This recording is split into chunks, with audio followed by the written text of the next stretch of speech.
Hi everyone, तुमच्या सर्वांचं diploma गुरुकुल या चॅनलमध्ये स्वागत आहे. आज आपण शिकणार आहे command line base operating system. तर चला, कमांड लाईन बेस ऑपरेटिंग सिस्टीमला आपण सुरू करूया.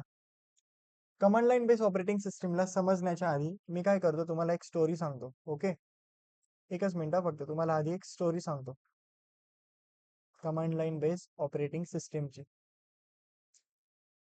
ओके. तर बघा फ्रेंड्स, आता माझी ही विंडोज सिस्टीम आहे बरोबर. ही कशाच्या बेसवर आहे? GUI बेस म्हणजे काय, ग्राफिकल युजर इंटरफेसच्या बेसिसवर आपली ऑपरेटिंग सिस्टीम काय वर्क करते. आता फॉर एक्झाम्पल मला काय करायचे, इथे डिफरंट डिफरंट आयकॉन्स आहे. आता मी काय करेल, मला समजा ही कोड नावाची जी इमेज आहे, ओके, तिला काय करायचं, ओपन करायचं. डबल क्लिक केली, ती इमेज काय झाली, ओपन झाली. मला काय करायचं, एक नवीन फोल्डर बनवायचं. सिम्पली मी राईट क्लिक केलं. राईट क्लिक केल्यानंतर सिम्पली फोल्डरवर एकदा क्लिक केलं आणि एक नवीन फोल्डर बनवलं हॅलो नावाचं. बरोबर, हे कशाच्या थ्रू पॉसिबल आहे? गेस्चरच्या थ्रू. ओके, आपण काहीतरी क्लिक करतोय आणि त्याच्यानंतर काय होतंय, ऑपरेशन परफॉर्म होतं. आपण माऊसने परफॉर्म करतोय बरोबर. पण ही जी command line base operating system असते ना, त्याच्यावर तुम्ही माऊसने कोणत्याच गोष्टी असं ऑपरेट नाही करू शकत. तुम्हाला जर नवीन फाईल बनवायची असेल ना, त्याच्यासाठी तुम्हाला काय करावं लागेल, कमांड टाकावं लागेल. आता आपण ते समजून घेऊ. ओके, आणि ती गोष्ट करण्यासाठी आपल्याकडे एक सॉफ्टवेअर असतं आणि त्याला काय म्हणतो आपण, कमांड लाईन इंटरफेस. ओके, आता याला ओपन कसं करायचं मी ते तुम्हाला सांगतो. ओके, आता काय आपलं डिप्लोमा गुरुकुल नावाचं फोल्डर आहे आणि त्या लोकेशनला आपल्याला काय करायचंय, कमांड प्रॉम्प्ट आपलं ओपन करायचंय. सिम्पली मी याच्यावर क्लिक करेल आणि CMD म्हणून सर्च करेल आणि एंटर करेल बरोबर. तर आपण कुठे अलोकेट झालो, डिप्लोमा गुरुकुल नावाच्या फोल्डरमध्ये. आणि डिप्लोमा गुरुकुल फोल्डर कशामध्ये आहे माझं, डी फोल्डरमध्ये, न्यू व्हॉल्यूम डी मध्ये बरोबर. आता फॉर एक्झाम्पल मी काय करतो, डिप्लोमा गुरुकुल मध्ये मला काय करायची, एक फाईल क्रिएट करायची बरोबर. तर मी काय करेल, MKDIR हॅलो. ओके, मी अजून एंटर नाही केला. ही डिप्लोमा गुरुकुल नावाचं काय आपलं फोल्डर आहे. त्याच्यामध्ये बघा, हॅलो नावाची फाईल हॅलो नावाची डायरेक्टरी एक्झिस्ट करते का? बिलकुल नाही. आता मी काय करेल, एंटर करेल. एंटर केल्यानंतर बघा, MKDIR नावाची काय, सॉरी, एक हॅलो नावाचं फोल्डर आपलं क्रिएट झालंय. बघू शकतात तुम्ही इथे, है ना. हे काय झालं, आपलं हॅलो नावाचं फोल्डर. तर यालाच काय म्हणतो आपण, कमांड लाईन इंटरफेस. ओके, त्याच्या थ्रू, कमांड लाईन इंटरफेसच्या थ्रू काय करू शकतो आपण, कमांड्स टाकून डिफरंट डिफरंट ऑपरेशन परफॉर्म करू शकतो. फॉर एक्झाम्पल फाईलला क्रिएट करणं, फाईलला ओपन करणं, फाईलला डिलीट करणं. ओके, फक्त फाईलच्या रिलेटेड का नाही, आपण डिफरंट ऑपरेशन पण परफॉर्म करू शकतो. आणि आता आपण तेच डिस्कस करणार आहे एकानंतर एक. ओके, आता सुरू करूया आपण कमांड लाईन बेस ऑपरेटिंग सिस्टीमला.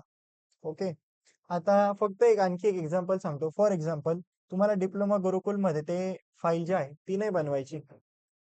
तुम्ही काय केलं, तुम्हाला काय करायचंय, न्यू व्हॉल्यूम डी मध्ये काय करायचंय, फोल्डर क्रिएट करायचंय. सिम्पली आपण काय काय टाईप करू, CD आणि डॉट डॉट, CD आणि डॉट डॉट. ओके, त्याच्याने काय आपण अलोकेट झालो डी नावाच्या व्हॉल्यूम, न्यू व्हॉल्यूम डी मध्ये आपण काय झालो, एक प्रकारे अलोकेट झालो. ओके, आता मी तिकडे काय करू शकतो, फाईलला क्रिएट करू शकतो. मोस्टली मुलं काय करतात, डायरेक्ट विंडोजच्या, जे आपल्या लॅपटॉपच्या कीबोर्डवर जे विंडोजची की असते ना, त्याच्यावर क्लिक करतात आणि CMD ला क्लिक करतात बरोबर. CMD टाईप करून क्लिक करतात. तर बाय डिफॉल्ट त्याचं लोकेशन कुठे असतं, सी डिस्कवर बरोबर. बाय डिफॉल्ट लोकेशन कुठे, आपल्या सी नावाच्या डिस्क मध्ये, प्रेरणा नावाच्या युजर मध्ये. ओके, PRERN नावाच्या युजर मध्ये काय त्याचं डिफॉल्ट लोकेशन आहे. तुमच्या कम्प्युटर सिस्टीमचं डिफॉल्ट लोकेशन वेगळं असू शकतं. माझ्या कम्प्युटर सिस्टीमचं डिफॉल्ट लोकेशन हे. पण मला इकडे फाईल बनवायची आहे का? नाही. मला फाईल काय करायची, डिप्लोमा गुरुकुल मध्ये बनवायची आहे. म्हणून मी इथे CMD टाइप करेल आणि एंटर करेल. तर ऑटोमॅटिकली मी कुठे अलोकेट होऊन जाईल, न्यू व्हॉल्यूम डी मध्ये, डिप्लोमा गुरुकुल नावाच्या फोल्डरमध्ये. आय होप तुम्हाला इथपर्यंत कळलं असेल. ओके, आता आपण येऊ आपल्या पॉइंटकडे. तुम्हाला ग्राफिकल युजर इंटरफेस समजला. आता ग्राफिकल युजर इंटरफेस म्हणजे काय, मी इथे माऊसचा यूज करून, कीबोर्डचा यूज करून काय करू शकतो, रिनेम करू शकतो बरोबर. हॅलो, हॅलो, हॅलो, अजून काय, JM असं काहीतरी नाव टाकलं बघा. हे आपण कशाच्या बेसिसवर करतोय, GUIच्या. पण मला जर याच डायरेक्टरीला जर रिनेम करायचं असेल, ओके, या डायरेक्टरीला मला काय करायचं, रिनेम करायचंय, तर ते आपण कमांड लाईन बेस ऑपरेटिंग सिस्टीमने कसं करणार आहे, तेच आता आपण शिकणार आहे बरोबर. तर एक एक करून आपण बघू. मी पुन्हा याचं नाव अपडेट करतो आणि हॅलोच ठेवतो. ओके. आता आपण आपल्या पॉइंटवर येऊ. एक्झाम मध्ये आय होप तुम्हाला स्टोरी समजली असेल. स्टोरी काय कमांड लाईन बेस ऑपरेटिंग सिस्टमची. आता आपण काय करू, एक्झाम मध्ये आन्सर कोणत्या वेने लिहायचं ना ते नीट समजून घेऊ. ओके. तर चला, फर्स्ट पॉइंट आहे a command line base operating system or a command line interface. Okay. याला काय म्हणतो आपण, command line interface. Okay. It is an operating system that primarily interact with the user through text command rather than a graphical user interface. आताच आपण बघितलं, आपल्याला जर ह्या ऑपरेटिंग सिस्टमशी डील करायचं असेल तर आपण काय करतो, कमांड्सच्या हेल्पने ह्या ऑपरेटिंग सिस्टमशी काय करत असतो, कम्युनिकेट करू शकत असतो और आपण काय करतो, याशी डील करतो. जीयूआय मध्ये काय होत असतं, आपण डबल क्लिक करतो माऊसने तर काय डिफरंट डिफरंट ऍप्लिकेशन ओपन करू शकतो. पण याच्यात तसं आहे का, नाही. याच्यात आपल्याला काय प्रत्येक ठिकाणी कमांड्स टाकावं लागतील. तर वापस एकदा आपण रीड करू. A command line based operating system or a command line interface is an operating system that primarily interact with a user. Okay. युजरशी काय करते, ते इंटरॅक्ट करते through text command rather than graphical user interface. Okay. हे जास्त important आहे. हे जे मी हायलाइट करतो हे. ओके. हे जे मी आता हायलाइट केलं होतं ना, हा पार्ट खूप जास्त इम्पॉर्टंट आहे आणि हा वरचा तर खूप इझी. ओके. तुम्हाला समजलं असेल, कमांड लाईन ऑपरेटिंग सिस्टम का एक ऑपरेटिंग सिस्टम आहे जी की काय करते, प्रायमरीली इंटरॅक्ट करते with user through text command rather than graphical user interface. Simple एकदम फर्स्ट स्टेटमेंट. ओके. आता second statement, instead of using mouse click icons. Okay. Instead of using a mouse click to click icons and menus, users type commands to navigate file, run programs and manage the system. हे समजून घेऊ आता. Okay. Instead of using mouse to click icons and menus. Okay. आपण माउसचा कुठे use केला का आतापर्यंत, नाही केला. आपण काय करतोय, टाईप करतोय काही कमांडला, कशासाठी, फाइल्स मध्ये नेव्हिगेट करण्यासाठी, बरोबर. अजून प्रोग्रामला रन करण्यासाठी, सिस्टमला मॅनेज करण्यासाठी आपण कशाचा यूज करतोय, कमांडचा. तर इथे आपण तेच म्हटलंय काय, instead of using mouse click. Okay. Instead of using a mouse to click icons and menus, user type commands to navigate files, run program and manage the system. Easy एकदम. थर्ड पॉइंट आता, it consumes less memory and provide. Okay. इथे आपण provide लिहिलं पाहिजे. And provide high processing power as compare to graphical operating system. Okay. पुन्हा एक बघा, ही काय करते, लेस मेमरीला कंझ्युम करते, बरोबर. आता बघा, कॉमन सेन्सची गोष्ट आहे. जर ग्राफिकल युजर इंटरफेस असलं तर यार सिंपल गोष्ट आहे. ग्राफिकल युजर इंटरफेस म्हणजे डिफरंट डिफरंट बघा, या अशा डिफरंट डिफरंट इमेजेस येतील, बरोबर. आणि ह्या डिफरंट डिफरंट इमेजेस आल्या म्हणजे आपल्याला मेमरी पण जास्त लागेल. पण कमांड लाईन इंटरफेस बघा किती इझी आहे. याच्यामध्ये काही जीयूआय आहे का, नाही. एकदम इझी आहे. ओके. एकदम सिंपल मध्ये त्यांनी काय केली, डेव्हलप केली. म्हणून ती काय करेल, लेस मेमरी कंझ्युम करेल, बरोबर. आणि काय करेल, provide high processing power as compare to graphical operating system. Graphical operating system मध्ये एवढ्या ग्राफिक्स असल्यामुळे ती काय करते, ऑपरेट करण्यासाठी वेळ घेते. तर ही वेळ घेणार आहे का, नाही.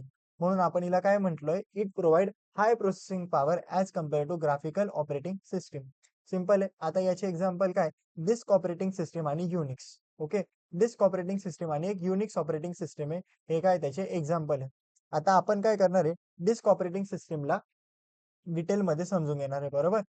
तर चला, डिस्क ऑपरेटिंग सिस्टमला समजून घेण्याआधी आपण काय करू, या सगळ्या ज्या कमांड्स आहे ना त्यांना रन करू. ओके. या कमांड्स एक्झामसाठी खूप जास्त इम्पॉर्टंट आहे. सगळ्यात पहिली, मी तुम्हाला पुन्हा सीएमडी ओपन करून दाखवतो. ओके. मी आलो डिप्लोमा गुरुकुलमध्ये, सीएमडी ओपन केलं. बघू शकतात तुम्ही. इथे काय आता आपल्याला टोटल 11 कमांड्स दिलेल्या आहेत. ओके. आधीच्या नोट्स होत्या ना, त्याच्यामध्ये आणखी एक कमांड होती, ती म्हणजे काय, एडिट. आणि आत्ताच्या टायमाला एडिट कमांड जी आहे ती डेब्रिकेटेड केली. म्हणजे आता करंटली तुम्हाला एडिट कमांड विंडोज 10 मध्ये दिसणार नाही. ओके. तुम्हाला मी प्रूफ दाखवतो. आपण जेव्हा हेल्प लिहितो ना, तर जेवढ्या पण कमांड्स आता एक्झिस्टिंग आहे ना, म्हणजे ज्या युजफुल आहे, ज्या वर्किंग कमांड्स आहे ना, त्या सगळ्या इथे त्यांनी काय केलंय, शो केलंय. हेल्प आपण हेल्प आणि एंटर क्लिक केल्यावर, बरोबर. तर बघू शकतात याच्यात तुम्ही बघा, एडिट नावाची कमांड एक्झिस्टच नाही करत आहे. ओके. तिला काय केलंय, रद्द केलेलं आहे आता करंट ऑपरेटिंग सिस्टम मध्ये. म्हणून मी तुम्हाला सजेस्ट करेल, एक्झाम मध्ये सुद्धा एडिट नावाची कमांड आहे ती लिहू नका. ओके. काही काही क्लासेसच्या नोट्स मध्ये मे बी एडिट कमांड दिलेली असेल, पण मी तुम्हाला सांगतो, मॉडेल आन्सर मध्ये पण एडिट कमांड दिलेली आहे, त्याला रेफर करू नका. आता जे करंट आहे, ओके, आता केस स्कीम काय चेंज झालेली आहे. जेव्हा आय स्कीम होती तेव्हा edit command may be exist करत असेल, पण आता के स्कीमच्या अकॉर्डिंग एडिट कमांड एक्झिस्ट करत नाही, म्हणून तिला एक्झाम मध्ये लिहू नका, मार्क जाऊ शकतात. ओके. आता मला हे काय करायचं, सगळं क्लिअर करायचंय, तर मी काय करेल, सिंपल क्लिअर आणि एंटर केलं, बरोबर, म्हणजे सगळं क्लिअर झालं. आता बघा, डिप्लोमा गुरुकुल मध्ये आपल्याला काय करायचंय, एक डायरेक्टरीला काय करायचं, क्रिएट करायचंय. मग त्यासाठी कमांड काय, MKDIR. आणि बघा, आधी आपण डिप्लोमा गुरुकुल फोल्डर ओपन करू. हॅलो नावाची डायरेक्टरी एक्झिस्ट करते, मल्टीओएस केजे आणि 0710. ओके, आपण काय करू, डिफरंट डायरेक्टरी करू आणि तिचं नाव काय ठेवू, DG, डिप्लोमा गुरुकुलचं. MKDIR DG. बघा, डीजी नावाचं बघा बनलं असेल एक डायरेक्टरी, दिसली का इथे, बरोबर. आता नेक्स्ट कमांड दिली त्यांनी, DIR. DIRचा बघा काय यूज आहे. डिप्लोमा गुरुकुल मध्ये जेवढ्या पण फाईल्स असतील ना, जेवढ्या पण फाईल्स, जेवढे पण फोल्डर, ओके, ते सगळे आपल्याला काय केले, त्यांनी शो केले. तुम्ही बघू शकतात, डिप्लोमा गुरुकुल मध्ये हे जेवढे पण काही फोल्डर्स आहेत ना, हे सगळे आपल्याला काय केले, त्यांनी इथे लिस्ट करून दिले बघा. Video 1, video 1. ओके, हे सगळे काय केले त्यांनी, एक प्रकारे आपल्याला लिस्ट करून दिले. कधी, जेव्हा आपण DIR कमांड टाकली. पुन्हा एकदा टाकू आपण, DIR. बघा तुम्ही, आता मी काय करतो, यांना क्लिअर करतो. आता नेक्स्ट कमांड आहे आपली, रिमूव्ह डायरेक्टरी. बघा बरं का, आपण आता एक डायरेक्टरी बनवली होती, कोणती, डीजी नावाची. आता हिला काय करायचंय, मला रिमूव्ह करायचंय. तर तिला रिमूव्ह करण्यासाठी सिंपल एक आहे, RMDIR, रिमूव्ह डायरेक्टरी आणि डीजी. आता डीजी नावाची काय, जी पण आपली डायरेक्टरी होती ती काय झाली, एक प्रकारे डिलीट झाली, बघू शकता तुम्ही. ओके. आता आणखी आपण काय करू, रिमूव्ह डायरेक्टरी झाला. आता काय करू, copy 1 or more file to another location. Okay, मला काय करायचंय, कॉपी करायचंय एक फाईलला, कुठे, एका दुसऱ्या लोकेशनला, बरोबर. हे सुद्धा तुम्ही करू शकतात. सिंपल एक आहे, कॉपी, कोणाला कॉपी करायचं आपल्याला, समजा मला कॉपी करायचंय काजूला. ओके, काजूला आपल्याला काय करायचं, कॉपी करायचं, काजू.docx. ओके, काजू डॉट आपल्याला कशामध्ये करायचंय, समजा मला याला डिफरंट लोकेशनला करायचंय, समजा केजे मध्ये मला करायचंय, बरोबर. केजे आणि यस, 1 फाईल कॉपी. बघा, केजे नावाच्या फोल्डर मध्ये आपली काय झाली, फाईल कॉपी झाली असेल. बघा तुम्ही, काजू, इझी ना एकदम. बघू शकतात तुम्ही, केजे नावाच्या फोल्डर मध्ये काय केले आपण, काजूला कॉपी केलं. आता काय करू, आपण आणखी एक फाईल क्रिएट करू. आता मल्टी ओएस नको, हे नको, एक नवीन आपण एक फाईल क्रिएट करू. ओके, नवीन फाईल क्रिएट केली. अरे यार, थांबा, हे नको, एकच मिनिट फक्त. इकडे नवीन फाईल कशी क्रिएट करता येईल आपल्याला, न्यू, गुगल डॉक, हा, Microsoft word document. Okay, new file. आपण काय केलं, न्यू फाईल नावाचं फक्त न्यू नाव टाकलं, बरोबर. न्यू. आता मला काय करायचं, या न्यूला कशामध्ये, केजे मध्ये कॉपी करायचंय, new.docx. Okay, into KJ. बघू शकता तुम्ही, केजे मध्ये न्यू नावाची फाईल पण काय झाली, एक प्रकारे कॉपी आणि पेस्ट झाली. ओके, तर इथे सिंपली काय म्हटलं आपण, copies 1 or more file to another location. एक फाईलला कॉपी करेल, कुठे, अनदर लोकेशनला, किंवा एक किंवा जास्त फाईलला काय करू शकतो आपण, अनदर लोकेशनला कॉपी करू शकतो. आता काय, डिलीट 1 or more फाईल्स. आता मला काय करायचंय, फाईलला काय करायचंय, डिलीट करायचंय. सगळ्यात पहिले तुम्हाला काय करावं लागेल, हे समजून घ्यावं लागेल की फाईल काय असतं आणि डायरेक्टरी काय असते. हे जे काय डॉक्युमेंट्स आहेत ना, यांना आपण काय म्हणतो, फाईल. आणि हे जे काय फोल्डर दिसतंय ना तुम्हाला, यांना काय म्हणत असतो आपण, डायरेक्टरी. आताच आपण बघितलं, जर मला डायरेक्टरीला रिमूव्ह करायचं असेल तर आपण काय घेतो, RMDIR. ओके, हे बघा, RMDIR हॅलो. RMDIR हॅलो काय झाली, एक प्रकारे डिलीट झाली. आता मला फाईलला जर डिलीट करायचं असेल, तर त्याच्यासाठी बघा त्यांनी काय कमांड दिली आपल्याला, डिलीट DEL, बरोबर. आता आपल्याला काजूला डिलीट करायचंय, DEL काजू. काय झालं इथे, DEL काजू. Okay, could not find diploma Gurukul, oh sorry sorry, आपण हेच नाही दिलं एक्सटेन्शन, DEL kaju.docx. ओके. बघा काजू नावाचं काय आपली फाईल काय झाली डिलीट झाली. सिंपल आहे ना एकदम. आता मला काय करायचंय रिनेम करायचंय. ओके. फाईलला किंवा डायरेक्टरीला आपण काय करू शकतो रिनेम करू शकतो. आता REN. ओके. करंट डायरेक्टरी कोणती आहे आपल्याकडे मल्टी नको केजे ला आपण काय करू रिनेम करू. केजे ला काय करू आपण KJ to hi guys. Okay. Hi guys मध्ये आपण काय करू तिला हाय गाईज. बघा केजेचा फोल्डरचं नाव काय झालं आता हाय गाईज मध्ये रिनेम झालं. बघू शकता तुम्ही. आता फाईलला कसं करायचं ना ते तुम्ही ट्राय करून बघा बरं का. फाईलला जर रिनेम करायचं असेल ते तुम्ही मला कमेंट मध्ये सांगा. फाईलला आपण कसं रिनेम करू शकतो. सिंपल एकदम सिंपल. काय करायचं तुम्ही रिनेम करायचं मी तुम्हाला हिंट देतो. ओके. काजू डॉट DOCX. ओके. आणि याच्यानंतर काय करायचं ते तुम्ही मला सांगा आता. आता नेक्स्ट कमांड आहे आपली सीडी. ओके. सीडी कशासाठी होते. सीडीचा यूज काय use to move from one directory to another. Okay. Or use to move from one folder to another. म्हणजे आता बघू आपण नक्की याला काय सांगायचंय. आता करंटली तुम्ही बघू शकतात आपण न्यू व्हॉल्यूम डी मधल्या डिप्लोमा गुरुकुल नावाच्या फोल्डर मध्ये आहे. ओके. हे बघा न्यू व्हॉल्यूम डी मध्ये मी काय डिप्लोमा गुरुकुल नावाच्या फोल्डर मध्ये. आता मला काय करायचंय न्यू व्हॉल्यूम डी ला जायचंय. मी सिम्पली काय करेल बॅकवर क्लिक करेल आणि मी कुठे अलोकेट होऊन जाईल न्यू व्हॉल्यूम डी ला. पण हे कशाने पॉसिबल आहे ग्राफिकल युजर इंटरफेसने. मला कशाने करायचंय कमांड लाईन इंटरफेसने. तर सिंपल आहे सीडी आपण काय करायचं टाईप करायचं आणि 2 डॉट लिहायचे बरोबर. बघा आपण न्यू व्हॉल्यूम डी मध्ये आलो. आता आपल्याला काय करायचंय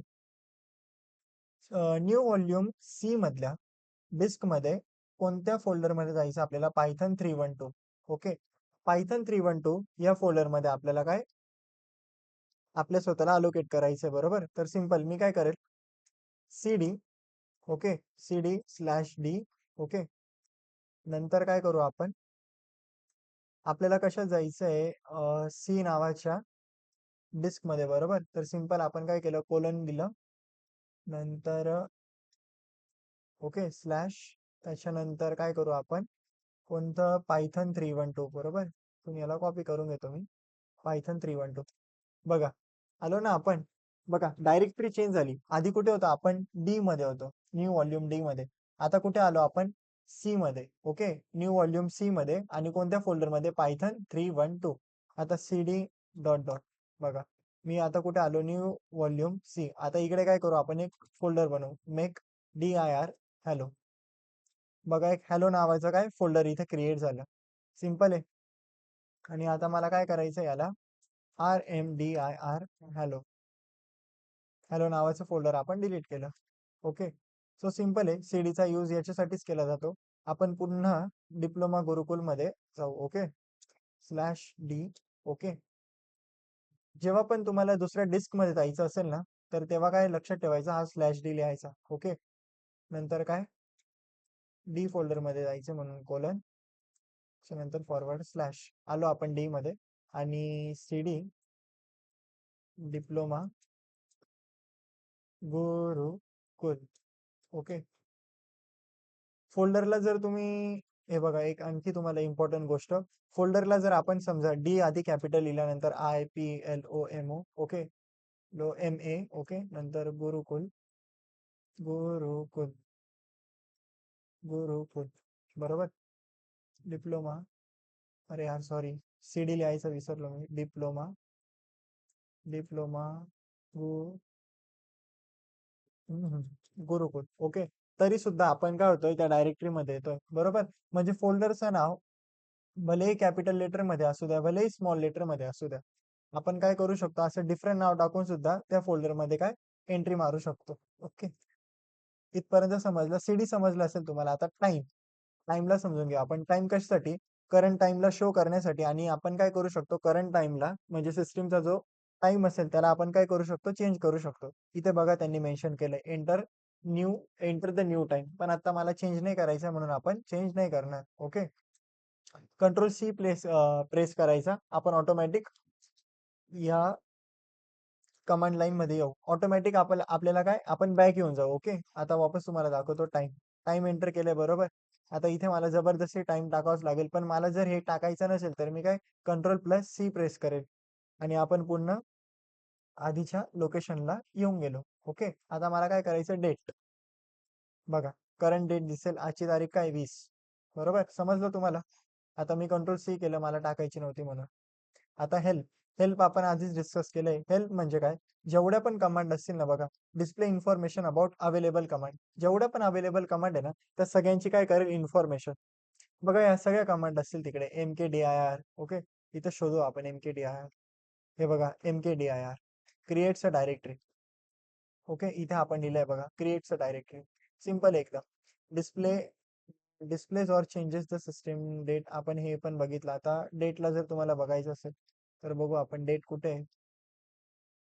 हे बघा date, display or sets the date. Okay, simple एकदम.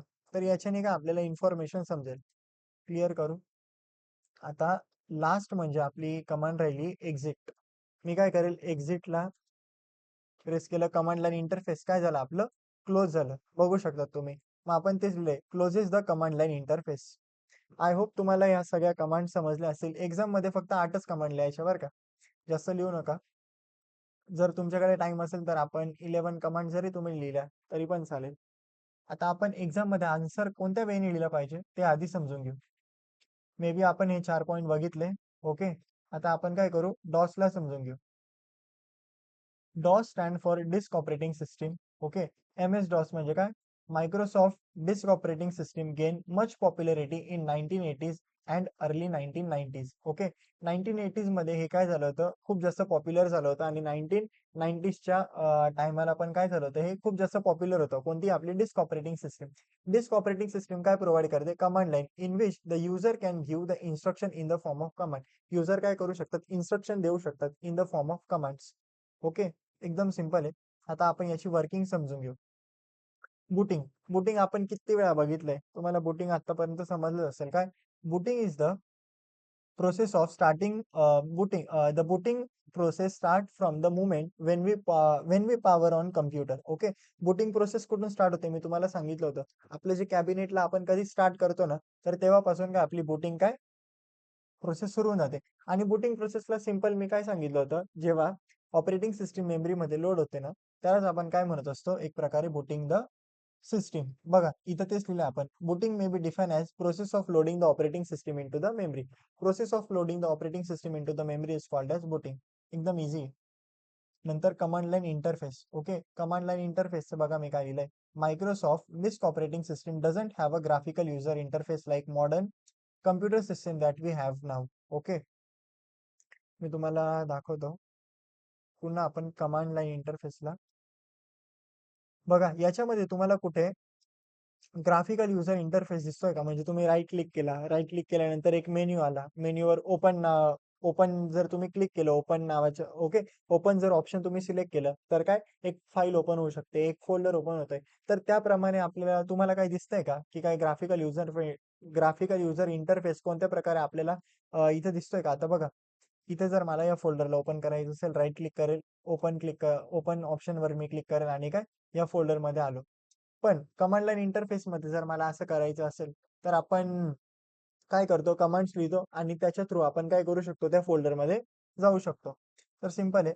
MS DOS doesn't have a graphical user interface like modern computer system that we have now. Okay, modern computer system मध्ये जो ग्राफिकल इंटरफेस आहे तो कमांड लाईन इंटरफेस मध्ये नाहीये.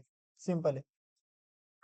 Instead it has a command line where we type in the command using the keyboard. Instead याच्याकडे काय, okay, instead it has a command line where we type. Okay, इथं in नका म्हणू, where we type the command. ओके, where we type the command using the keyboard. आपण इकडे काय करतो, कमांडला टाईप करतो कीबोर्डच्या हेल्पने. ओके, नंतर काय पॉइंट आहे, this commands are like instruction given to the computer to perform a particular task.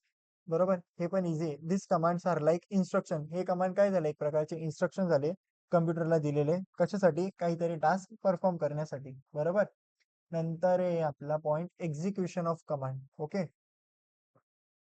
हे सिंपल वर्किंग आहे अरे, हे तुम्हाला समजून जाईल. ओके, आता नेक्स्ट पॉइंट दिलाय त्यांनी, execution of command. Okay, when the user presses the enter key after typing the command. Okay, MS-DOS reads the command and understand the task to be done that might include copying files, deleting folder or running program. आता हे आपण समजून घेऊ. Okay, आता मी काय करतो, new volume D मध्ये आपला जो डिप्लोमा गुरुकुल कुठे गेला, हा डिप्लोमा गुरुकुल नावाच्या फोल्डर मध्ये मी आलो. ओके, इकडे काय CMD क्लिक करतो. हा जो सी होता त्याला डिलीट करू आपण. CMD वर आलो. बघा आता याला नीट समजून घेऊ आपण. MKDIR. ओके, आणि JMIG असं काहीतरी नाव टाकलं. एंटर. आता बघा, मी जेव्हा एंटर करेल तेव्हा काय होईल, after pressing the enter key MS-DOS, okay, Microsoft disk operating system काय करेल, त्या कमांडला रीड करेल. Reads the command and understand the task to be done. Okay, आणि काय अंडरस्टँड करून घेईल, काय task to be done. Okay, जे काम होणार आहे त्याला काय करेल ते एक प्रकारे अंडरस्टँड करेल. आणि ते टास्क कोणते कोणते असू शकतात, that might include कॉपिंग files, deleting folder और रनिंग द प्रोग्राम. हे आपण आता सगळ्या गोष्टी बघितल्या, बरोबर. आता इंटरॅक्टिंग विथ हार्डवेअरला समजून घेऊ आपण, बरोबर. MS-DOS interact with the hardware part and tell them what to do based on the commands given. Okay, आता आपण MKDIR, एक प्रकारे MKDIR हॅलो एस असं टाकलं, हॅलोज. ओके, एक प्रकारे आपण काय करतोय, मेमरीला सांगतोय की ह्या नावा हे जे फोल्डर आहे, ओके, आता आपण क्रिएट केलं. एंटर दाबल्यानंतर काय, या फोल्डरला तू काय कर, मेमरी अलोकेट कर. एक प्रकारे मेमरी पण काय एक कंपोनंट आहे. मग ही डिस्क ऑपरेटिंग सिस्टीम काय मेमरीला सांगते की ह्या न्यू फोल्डरला काय कर, तू जागा कर तुझ्या मेमरीमध्ये आणि याला स्टोअर कर. सिंपल आहे. MS-DOS interact with the hardware parts and tells them what to do based on the commands given. नंतर हे काय करते, मेमरी मॅनेजमेंट करते. MS-DOS also play a role in managing the memory of the computer. एकदम easy. काय करते, मेमरीला manage करण्याचा काय रोल प्ले करते ती. नंतर file management. Okay, MS-DOS helps users to create, delete, copy and move files and folders on the computer storage. Simple, हे पण आपण बघितलं. काय आपण डिफरंट डिफरंट फोल्डरला क्रिएट करू शकतोय, डिलीट करू शकतोय, कॉपी करू शकतोय, मूव्ह करू शकतोय फाईल्सला. ओके, फाईल्स आणि फोल्डर्सला कशामध्ये, कम्प्युटर स्टोरेजवर. कशावर, कम्प्युटर स्टोरेजवर, बरोबर. आणि shutting down. MS-DOS ensure that all the necessary processes are closed properly before turning off the computer. Okay, यांना काय सांगायचंय, जेव्हा MS-DOS काय करते, इन्शुअर करून घेते, खात्री करून घेते, काय प्रत्येक नेसेसरी प्रोसेस काय झाली, प्रॉपरली क्लोज झाली. ओके, कम्प्युटर बंद होण्याच्या अगोदर. तर सिंपल आहे, हे तुम्ही वर्किंग म्हणू शकता, कशा प्रकारे MS-DOS वर्क करतं. ओके, याचा सिक्वेन्स तर काय मॅटर नाही करत, तुम्ही कोणतं पण म्हणजे विदाउट सिक्वेन्स जरी लिहिलं ना तरी चालेल. फक्त लक्षात ठेवा, बुटिंग द सिस्टीम कमीत कमी 4 पॉईंट तरी लिहिलेच पाहिजे. ओके, कमीत कमी 4 पॉईंट वर्किंगचे. आणि आता आपण काय 8 कमांड पण बघितल्या ह्या सगळ्या. ओके, नेक्स्ट लेक्चर मध्ये आपण युनिक्स ऑपरेटिंग सिस्टीमला समजून घेऊ. आजच्या व्हिडिओसाठी एवढंच. ही व्हिडिओ जर तुम्हाला आवडली असेल तर ह्या व्हिडिओला लाईक करा, शेअर करा आणि कमेंट करा.